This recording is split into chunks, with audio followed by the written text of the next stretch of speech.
अंतर क्या है? सो और सो दैट में केवल सो लिखा हुआ है तो उसे इसलिए कहते हैं, सो के साथ दैट आ जाता है अगर, तो उसे क्या कहते हैं? ताकि। क्या कहते हैं? ताकि।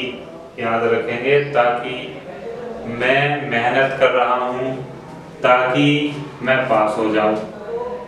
समझ में आई नहीं बात? जो इस तरह का सेंटेंस कोई भी आता है अगर, तो उसका मीनिंग या वो उसका ट्रांसलेशन सो दैट से करते हैं।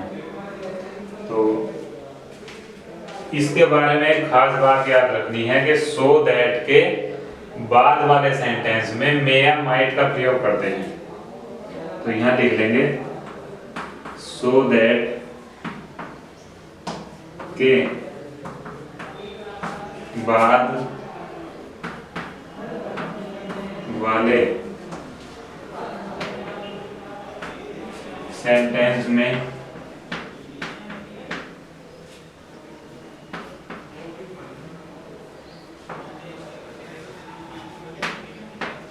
मे या माइट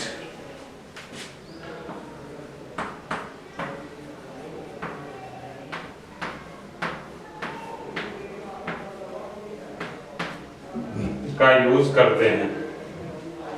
अब मे या माइट का यूज कैसे करेंगे? मे का कहाँ करेंगे, माइट का कहाँ करेंगे? अगर पहला सेंटेंस हमारा प्रेजेंट का है तो मे, और पास्ट का है तो माइट। यहाँ भी ये बात लिख लेंगे,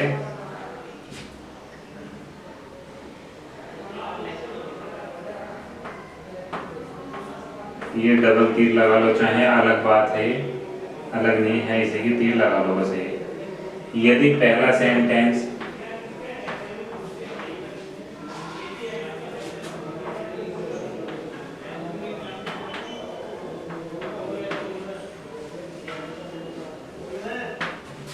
प्रेजेंट टेंस में हो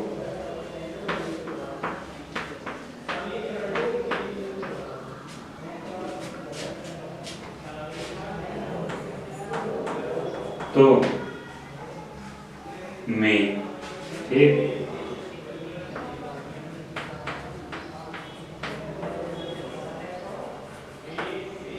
और पास्ट टेंस में हो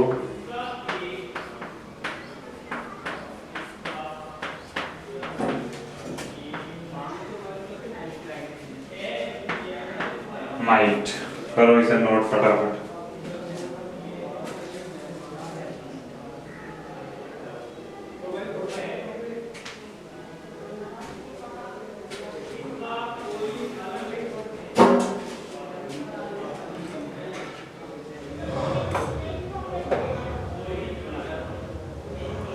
समझ गए होंगे बात? पहला सेंटेंस अगर प्रेजेंट में है तो मे लगाएंगे, पास्ट में है पहला तो माइट लगाएंगे। इतनी बात हो गई होगी। अब देखो आगे चलते हैं फटाफट। एग्जाम्पल देखना है हमें इसका।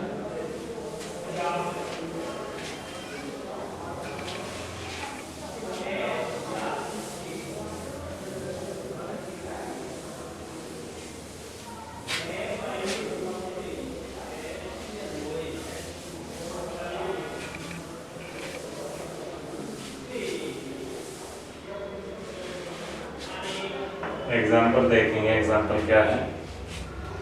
ये की पॉइंट्स हैं ना, ये अब इसे मिटा देते हैं।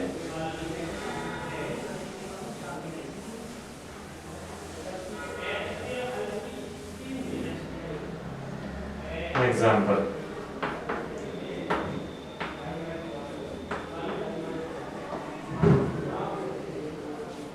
he worked hard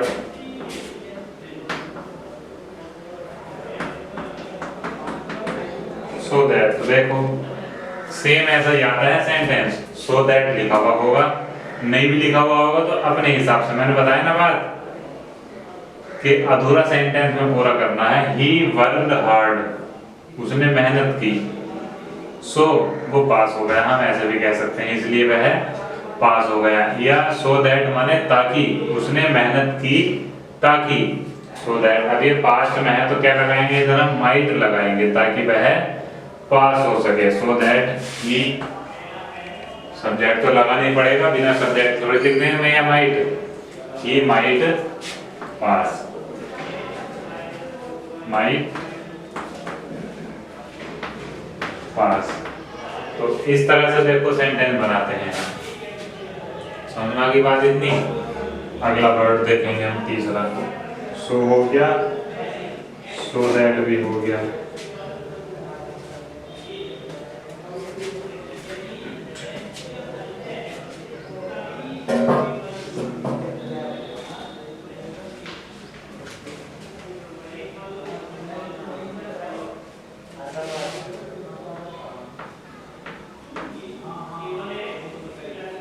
बिकॉज का मीनिंग होता है क्योंकि। बिकॉज का मतलब क्या होता है? क्योंकि। अब ऐसा कोई खास नियम नहीं है कि हम बिकॉज के बाद ये लगाएंगे या वो लगाएंगे, अपनी इच्छा से अर्थ के अनुसार कुछ भी लगा सकते हैं। किस तरह से? For example,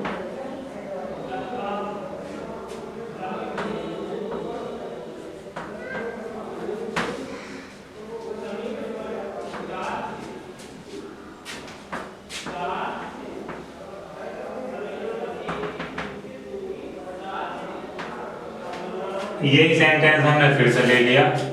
He worked hard because, उसने मेहनत की क्योंकि वो पास होना चाहता था। तो वह पास होना चाहता था। अगर इस तरह की बात आती है तो क्या लिखेंगे? He wanted। नियम कौन सा काम करेगा कि जिस टेंस में पहला सेंटेंस है उसी टेंस में दूसरा आएगा। तो he wanted क्योंकि वह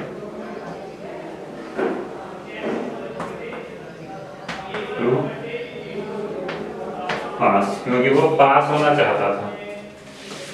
ठीक, और किस तरह से आ सकता है दूसरा देख लो।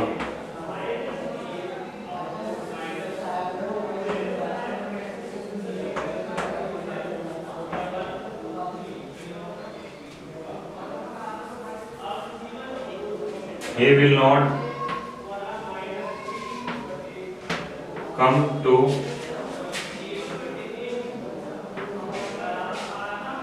स्कूल बिकॉज, वह स्कूल नहीं आएगा क्योंकि। वह स्कूल नहीं आएगा क्योंकि। अब ये ध्यान देंगे कि इधर तो है फ्यूचर।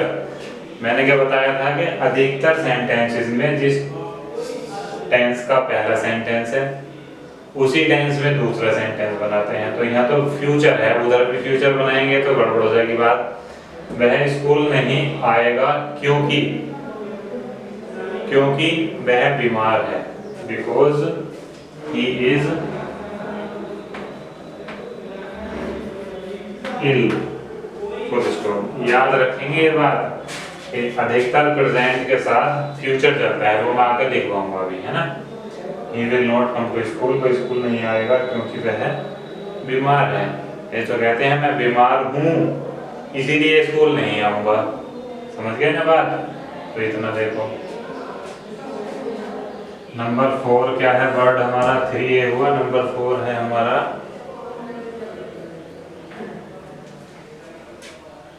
लेस्ट। बहुत ज्यादा आने वाला शब्द है। कहीं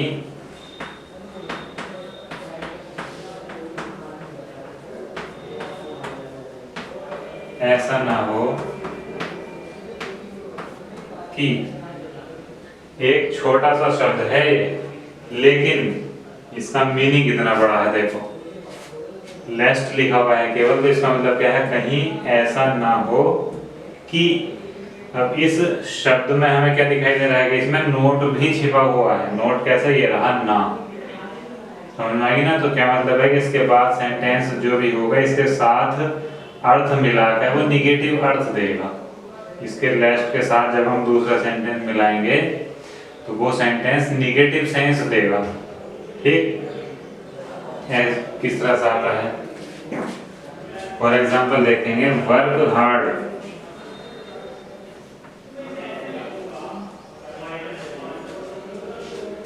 लेस्ट।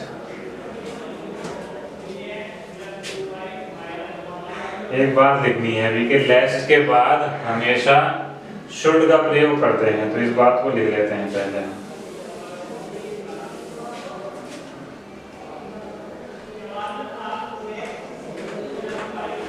इसके बाद